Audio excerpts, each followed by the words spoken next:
প্রিয় মানুষের সাথে কথা হোক বা না হোক, তাকে দেখার মাঝেও শান্তি আছে। প্রথম প্রেম সত্যি হয়, তবে সেটা ভুল মানুষের সাথে ভুল সময়ে হয়। অবহেলা তখনই শুরু হয় যখন কেউ বুঝে যায় যে আপনি তার প্রতি দুর্বল। ৩ ধরনের মানুষের সাথে সম্পর্ক রাখা উচিত নয়। ১. উপকার করলে যারা ভুলে যায়। ২.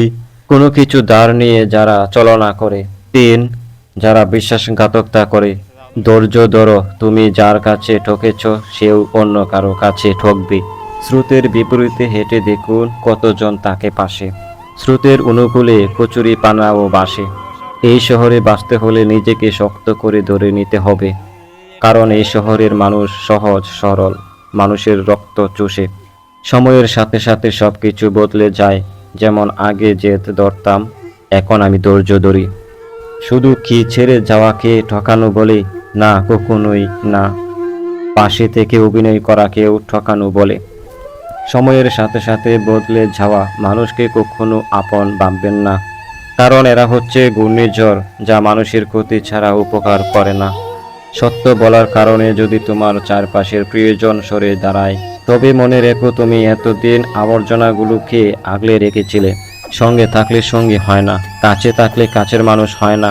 স্বার্থের জন্য যারা দরাকে সরা জ্ঞান করে, তারা কারোর বন্ধু হয় না। বেঈমান কখনো কাঁদে না, আর স্বার্থপর কখনো কোনো স্মৃতি মনে রাখে না। কাউকে ঠকিয়ে নিজেকে বুদ্ধিমান ভেবো না। সময়ের ব্যবধানে তুমি একদিন ঠকে যাবে। ক্ষমা করে দেওয়া মহৎ একটি গুণ, কিন্তু ক্ষমার অযোগ্য কাউকে ক্ষমা করে দেওয়া মানে সেই অপরাধের পূর্ণ আবৃত্তিকে ভূমিকা গ্রহণ করা। সুতরাং কাকে কখন ক্ষমা করা উচিত, কখনো উচিত নয়, সেটা জানাও বিশাল একটা গুণ। যে অন্য কারো খুশি চিনিয়ে নেয়, তার সুখের মেয়াদ খুব বেশি দিন হয় না। জীবনে সুখী হওয়ার ৮টি উপায়। ১. অন্যের কাজে নাক গলাবেন না। ২.